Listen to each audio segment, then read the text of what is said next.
Buen día chicos, hoy vamos a hacer una pequeña introducción del contenido de la materia. Creo que va a ser más o menos rápida. La idea es pegar un pantallazo general a lo que corresponde a lo que vamos a estudiar nosotros, que son los elementos de transmisión mecánica. Y bueno, es una clase así media genérica como para tener una idea del contenido, pero después vamos a ir profundizando a medida que nos metamos en cada tema en particular. Generalmente los equipamientos mecánicos, industriales o de taller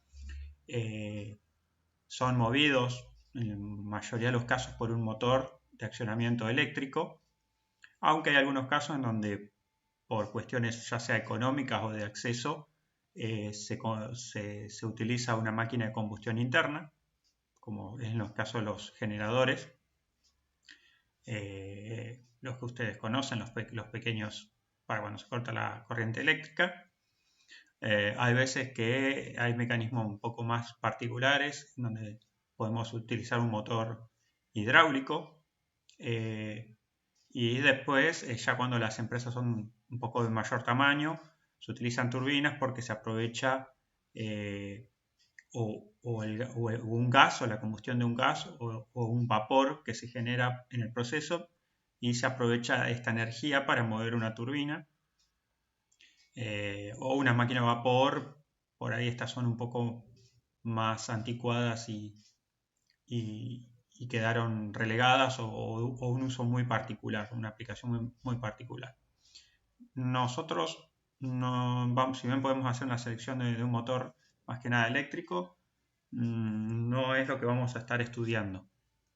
Lo que nosotros tenemos por el otro lado del motor es la máquina que vamos a accionar, o es la máquina que a nosotros en realidad nos interesa que funcione. ¿Qué hay del otro lado? Y hay de todo un poco. Hay ventiladores, siempre hablando a nivel industrial, ¿no? De grandes volúmenes o mayores presiones. Compresores de todo tipo. Compresores hay de pistón, un pistón, de dos o más. Hay centrífugos de una etapa o de varias etapas. Bombas de líquidos. Elevadores de carga. Vehículos de varios tipos. O transportadores o equipos electromecánicos. Entonces, ni los motores ni las máquinas van a ser las cosas que nosotros vayamos a estudiar o desarrollar. Lo que nosotros vamos a ver en la materia es lo que son los sistemas de transmisión. O sea, cómo vinculamos el motor a la máquina movida. Y ahora vamos a ver por qué es necesario vincularla. ¿Qué tipo de transmisiones hay? Y bueno, los árboles u ejes, que son de transmisión directa, poleas y correas, que tienen la función de transmitir el movimiento y siempre produce un cambio en la relación. Después vamos a definirla, la relación I, denominada I, que es la relación de transmisión. Estrellas y cadenas. Estrellas se refiere a ruedas dentadas, cadena, o lo que nosotros conocemos como piñón y corona. La transmisión por engranajes, donde es directa entre engranajes y no hay ni cadenas ni correas intermediarias. Y estos tres tipos de elementos, en todos hay una relación de transmisión que vamos a definir. Los acoples son directos, sin cambio en la relación de transmisión como los anteriores.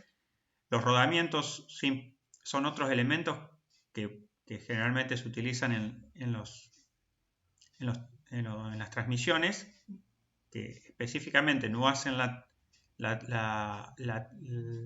conversión de revoluciones, sino lo que hacen es poder hacer que los elementos como los ejes giren sin problemas. Y bueno, elementos de sujeción como chavetas, pernos, que tampoco lo vamos a estar estudiando nosotros, son parte de la transmisión mecánica, pero no lo vamos a estar estudiando. Acá tenemos una foto general de un par de sistemas donde vemos el motor acá abajo en azul, que es generalmente un motor eléctrico.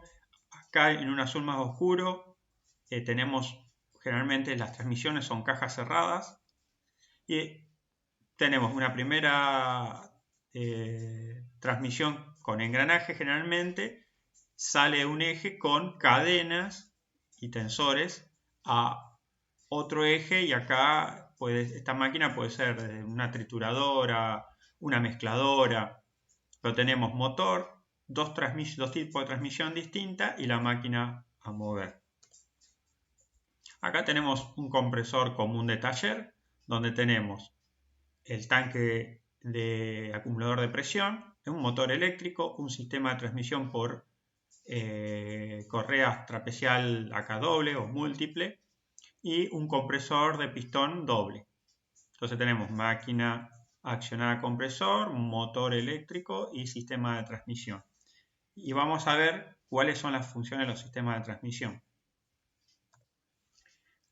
Y algo más sencillo, y si bien hoy las bicicletas son muy tecnológicas, desde el modelo más sencillo tenemos también una transmisión por cadena, tenemos piñones y corona. En este caso, ¿por qué tenemos varios piñones? Porque vamos cambiando la relación de transmisión y eso hace que podamos variar tanto la velocidad final como el torque necesario en una cuesta empinada. Y más en estos tiempos, tanto en bici como en moto, podemos ver que algunas tienen hasta una correa en vez de ser cadena. En este caso una correa dentada. Obviamente tiene ventajas ya que no tiene el desgaste que tiene una cadena, no tiene el mantenimiento y la lubricación, no hace ruido. Así que bueno, en las motos también hay algunos modelos que tienen hasta cardan y en este caso correa. Para hacer una división de las transmisiones mecánicas, primero se divide en dos grandes grupos, lo que se llaman las transmisiones por rozamiento y las transmisiones por engranaje. Las transmisiones por rozamiento tenemos las de contacto directo, o sea, donde las dos ruedas se tocan y transmiten el movimiento de una a otra por fricción, y ahí tenemos las conocidas ruedas de fricción. Después tenemos cuando el rozamiento los conecta a los dos ejes a mover, un elemento flexible, y ahí tenemos las transmisiones por correas, donde tenemos varios tipos de correas que después vamos a ver. En las transmisiones por engranaje tenemos el contacto directo, donde son dos ruedas dentadas o el engranaje que ustedes comúnmente conocen, y si no también tenemos que los engranajes o ruedas dentadas en este caso están conectadas por un elemento flexible en donde tenemos o las cadenas, transmisiones por cadenas, o la de correa dentada. ¿Por qué la diferencia entre rozamiento y engrane? Es porque podemos saber que en este caso, al tener ruedas dentadas, no hay deslizamiento entre las poleas o las cadenas con su elemento de conexión. En cambio, en las de rozamiento puede haber un deslizamiento relativo. Entonces, va a haber elementos sincrónicos y elementos asincrónicos. Y después vamos a ver bien qué es esto cuando estudiemos cada uno de ellos.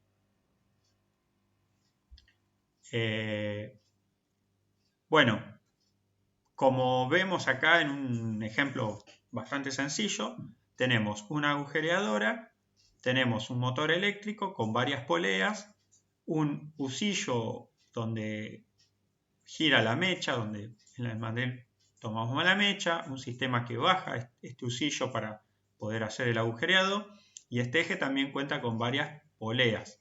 Tenemos varias poleas de este lado, varias poleas de este otro, vinculadas por un elemento flexible que trabaja por fricción, como es una correa generalmente trapezial. Fíjense que acá entre los dos ejes hay una distancia. Entonces, si ustedes hacen un análisis entre qué uso para conectar dos ejes, engranajes, por ejemplo, o correas. Bueno, muchas de las variables o algunas de las variables pueden ser, primero, qué potencia tengo de transmitir. Generalmente para potencias muy altas no se pueden elegir correas porque, bueno, por su resistencia mecánica no es comparable con un engranaje metálico. Pero muchas otras veces no puedo usar engranajes. ¿Por qué? Porque los ejes están separados. Va a haber aparatos o equipos o mecanismos donde los ejes están separados, por ejemplo, por 1 metro, por decir un número grande y redondo. Y si uso dos engranajes, voy a tener que usar los engranajes. Generalmente no son iguales los diámetros, sino no tengo relación de transmisión, cambio de velocidades. Entonces, ¿qué va a pasar? Voy a usar dos engranajes que uno va a tener por lo menos 60 centímetros de diámetro. Y es una locura.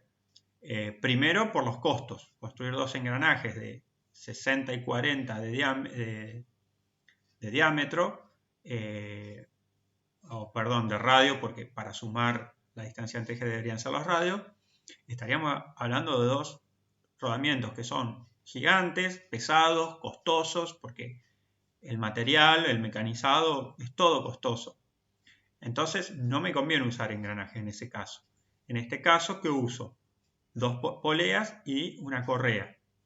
Entonces, tengo las poleas, al no tener que estar en contacto entre ellas para transmitir el movimiento, son menores sus diámetros, entonces son más económicas porque necesitan menos material y es mucho más fácil mecanizar una polea que engranajes.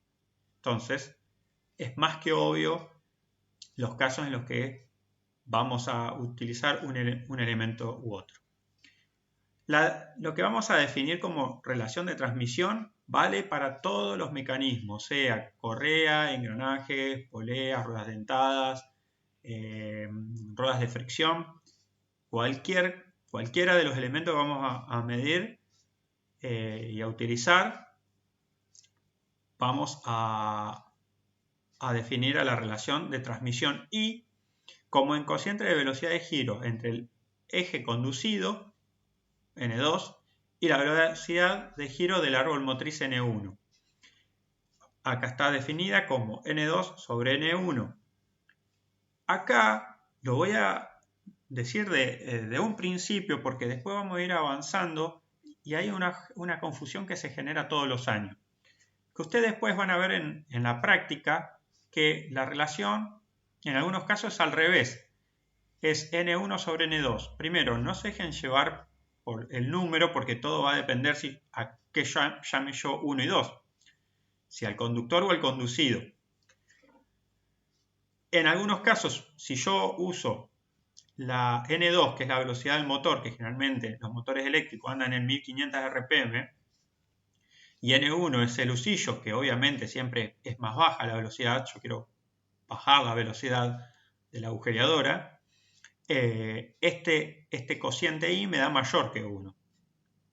Pero yo puedo hacer al revés, decir que el cociente es entre la velocidad de este eje y la velocidad del eje motor y me va a dar un valor menor a 1. Lo que les digo es que si ustedes tienen bien el concepto en la cabeza, es indistinto si usan N2 sobre N1 o N1 sobre N2. En muchos libros van a verlo definido de una manera y en otros lo van a ver definido de otra, al revés. Siempre es o N2 sobre N1 o N1 sobre N2. Es el cociente de velocidades en RPM. En un caso va a dar mayor que 1 y en el otro va a ser la inversa, o sea, menor a 1. Lo único que tienen que considerar ustedes es a la hora de usarlo, en los cálculos, en las cuentas, si tienen que usar el N2 sobre N1 o el N1 sobre N2. Pero lo que les va a dar es que si I les da 3, quiere decir que la velocidad N2 es 3 veces N1, o sea que quiere decir que se redujo 3 veces. Si lo usan al revés, N1 sobre N3 les va a dar 1/3. Entonces, ¿qué quiere decir? Que el eje conducido tiene 1/3 de la velocidad del eje motor. ¿Se entiende? No importa si es 3 o es 1 o 1/3. El tema es que sepan la relación que existe entre ellos. Acá, por ejemplo, en las poleas, como se cumple n2 sobre n1, también se cumple que el valor de i es de 1 sobre 2, o sea, es la inversa de los diámetros. Esto sale de una cuenta muy sencilla de velocidades, o sea que la velocidad lineal es la misma, o sea, un punto de la polea gira a una velocidad lineal que es igual a medida que atraviesa las dos poleas. Entonces, si yo tengo los diámetros de las poleas, es lo mismo hacer el cociente de las revoluciones que el cociente de los diámetros de manera inversa. Acá tenemos un dibujo, un sistema de polea y correa, como los que tienen los lavarropas. Los lavarropas automáticos nuevos de ahora tienen un motor, tienen un motor con una pequeña polea y el tambor tiene una polea más grande y están conectados por una polea plástica plana canalada. Bueno, como dijimos, uno de los mecanismos son ruedas de fricción, que son dos ejes que son paralelos, que tienen ruedas metálicas, que a su vez esas ruedas metálicas tienen un recubrimiento de goma. ¿Por qué recubrimiento de goma? Porque metal con metal prácticamente tiene un muy bajo coeficiente de fricción y no transmitiría la potencia, patinaría. Y si ustedes dicen, bueno, ¿cómo aumento este coeficiente? Y yo podría darle rugosidad a las ruedas. Pero bueno, nada, los metales con el uso, esa rugosidad se iría perdiendo y ya llega un momento que esa rugosidad se convierte en dientes y tenemos engranajes. Entonces, nada, son ruedas de fricción. ¿Qué ventaja tienen tanto las ruedas de fricción como las poleas? Es que, como dice la palabra, al trabajar por fricción, si un eje, por ejemplo, el conducido, se traba por alguna razón, el otro eje va a haber un patinamiento acá. Entonces, estos sistemas se dicen que son sistemas que dan seguridad. Ustedes muchas veces van a ver máquinas que tienen poleas. ¿Y por qué? Porque la polea es un elemento que si el eje que es movido se traba por alguna razón, la correa empieza a patinar y una de dos, o se corta, o se quema, o se desgasta, pero no rompe la máquina, permite el patinamiento. Entonces, por poca plata, o sea, una correa, el costo de una correa respecto a una máquina es nada, te la cambian y siguen andando. Encima las correas están normalizadas, o sea que ustedes prácticamente van a cualquier lugar y la pueden conseguir. Bueno, también vale, como en las correas, que el cociente de las velocidades es igual a la inversa de los diámetros. Diámetros totales, no de la rueda metálica, sino de donde se hace el contacto del eje, del centro del eje, a donde se hace el contacto de las dos ruedas. La transmisión por correa cuenta con una polea conductora, una conducida y una correa de material polimérico que las conecta, que puede ser un material desde caucho natural, caucho sintético, plásticos, polímeros, elastómeros.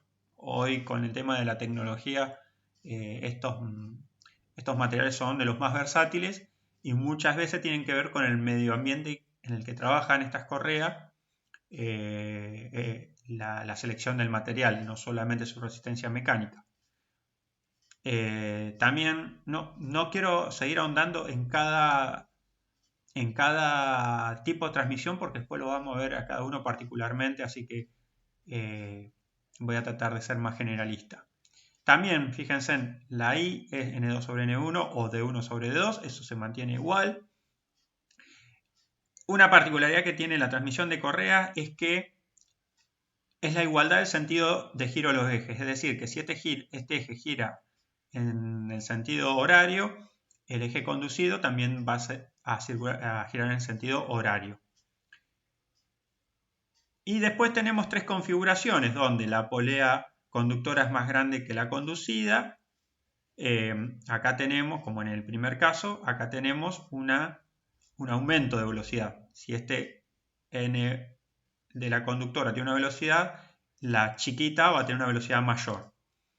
Después, si los dos diámetros son iguales, solamente hay una transmisión de un eje al otro, pero no hay cambio en las RPM de un eje al otro. Y en la última configuración, que suele ser la más común, la conductora es más chica que la conducida, y acá hay una reducción. Generalmente todos los mecanismos de transmisión generan reducciones. Casi todos, no todos, pero la gran mayoría. Después las poleas se pueden conectar de esta manera, con lo que llaman trenes de polea. ¿Qué quiere decir? Que entro con una polea a una polea más grande, como la verde, pero a su vez está en el mismo eje con una polea chica. Entonces hago una primera reducción y como este eje ya tiene una velocidad menor, ya la polea roja ya sale con menor velocidad y al ir a la verde con otra correa distinta vuelvo a tener otra reducción. Y si tengo otra etapa, como en este caso que es una reducción, dos reducciones, tres reducciones, tengo una velocidad N4 menor todavía. Es decir, que cada vez que yo agregue un juego de poleas más, tengo una reducción más respecto a mi velocidad inicial de entrada en el eje motriz. Bueno, los engranajes son ruedas dentadas, después vamos a ver que tienen particularidades en sus dimensiones de dientes. La relación de transmisión es la misma, N2 sobre N1, que equivale a Z1 sobre Z2. En vez de utilizar el diámetro donde se hace el contacto, que es el diámetro primitivo, que es más difícil de medir, directamente se hace el número de dientes, Z1 sobre Z2. ¿Por qué? Porque es fácil de contar el número de dientes. No así determinar los diámetros primitivos, pero tiene la misma validez. ¿Qué particularidad tiene el engranaje? A diferencia de la correa, invierte el sentido de giro de los ejes. Es decir, que si este eje gira en este sentido, el otro eje va a girar en sentido contrario. Acá también tenemos, fíjense, una diferencia en los diámetros. Entonces, depende cuál sea el motor, va a haber o reducción o aumento de velocidad, y si los dos diámetros son iguales, no hay cambio en las RPM, solamente hay transmisión de potencia. Después lo vamos a ver mejor, pero ¿qué tipo de engranajes hay? Bueno, engranajes rectos, o sea, los dientes son rectos, son paralelos. Los engranajes helicoidales, después vamos a ver qué particularidad tiene. Pero bueno, entre cilíndricos y helicoidales los ejes son paralelos. La transmisión de potencia es entre eje paralelo. Pero también podemos transmitir potencia con engranajes cónicos cuando quiero cambiar la dirección de la transmisión de potencia. Este generalmente se da, para que tengan una idea, es en los diferenciales de los autos de tracción trasera. Yo vengo con el cardan por acá y salgo hacia los palieres o semiejes traseros. Otras configuraciones que hago entre engranaje conductor y conducido, agrego un engranaje más. Si ustedes siguen la lógica del movimiento, este engranaje de más hace que N3 tenga la misma dirección de rotación de N1. Lo que hago agregando un engranaje en el medio, lo único que hace es, si bien transfiere potencia, lo que logra es mantener la dirección de giro entre entrada y salida.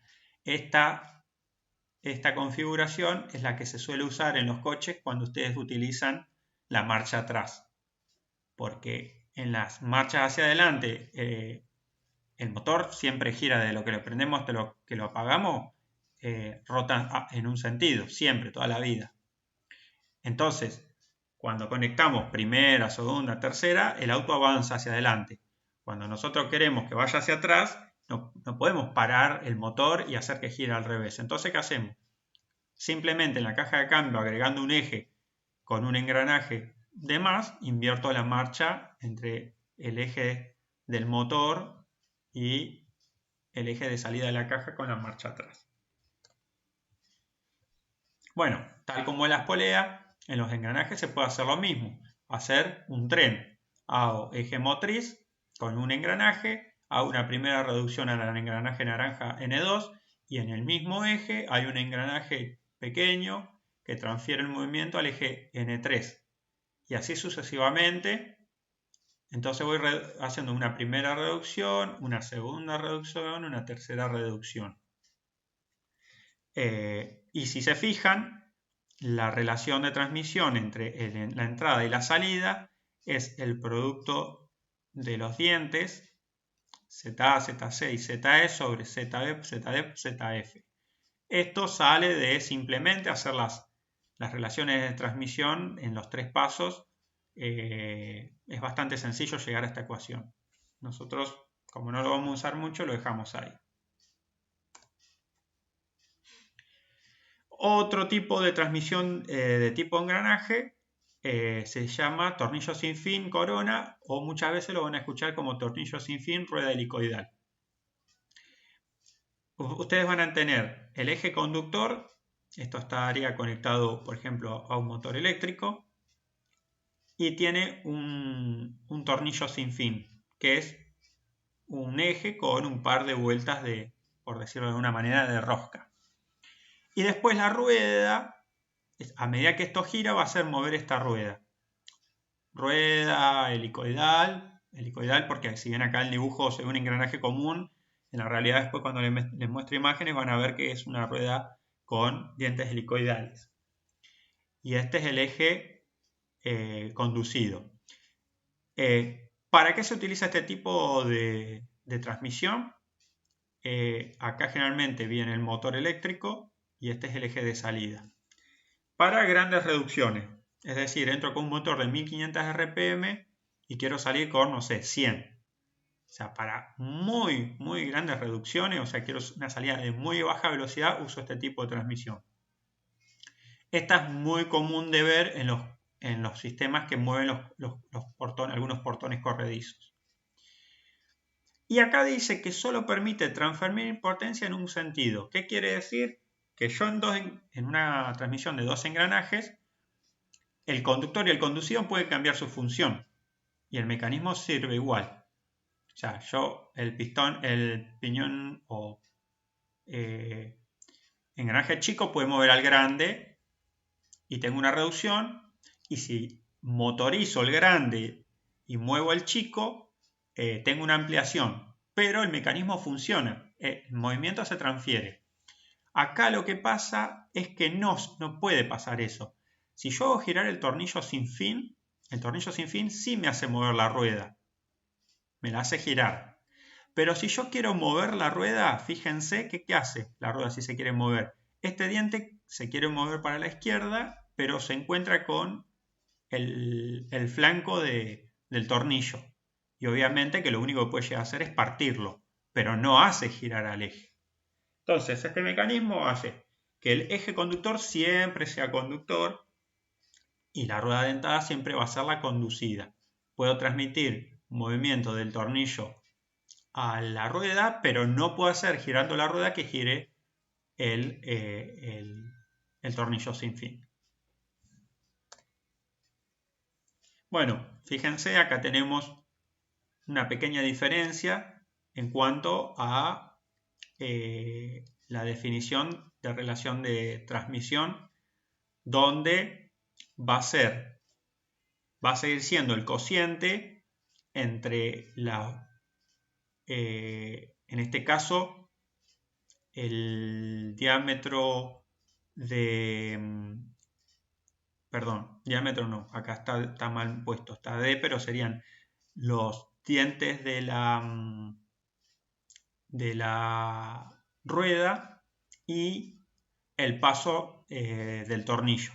Acá lo que se va a usar es, en realidad, no los quiero confundir, porque no lo vamos a ver tampoco, pero la manera más fácil es el cociente entre las velocidades, siempre está definido y de la misma manera. Y acá lo que tenemos van a ser los dientes del engranaje y Z, que es el número de dientes de la corona, que siempre suelen ser pocos.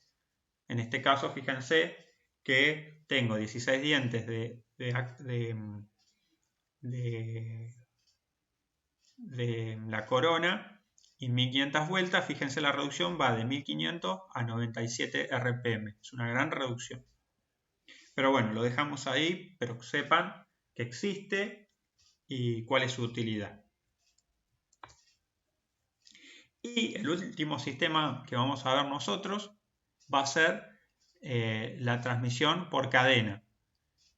También fíjense que la definición de la relación es la misma, N2 sobre N1, o como en engranajes, porque las coronas o ruedas dentadas tienen la misma idea de un engranaje, o sea que tiene dientes. Se produce el movimiento por engrane. Entonces, como también se pueden contar los números de dientes al igual que un engranaje, la I va a ser Z1 sobre Z2, como en un engranaje.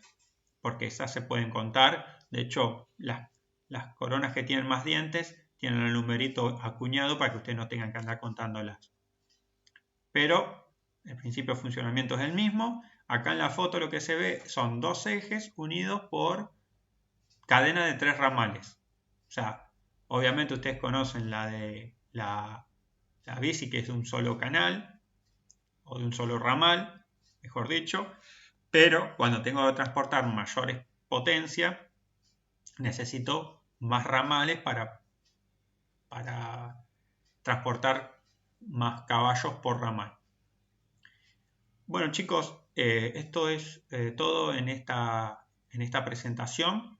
En breve voy a estar subiendo la explicación por ahí un poquito más larga de lo que son cadenas. Perdón, vamos a empezar. Perdón, pero se me mezclan los temas.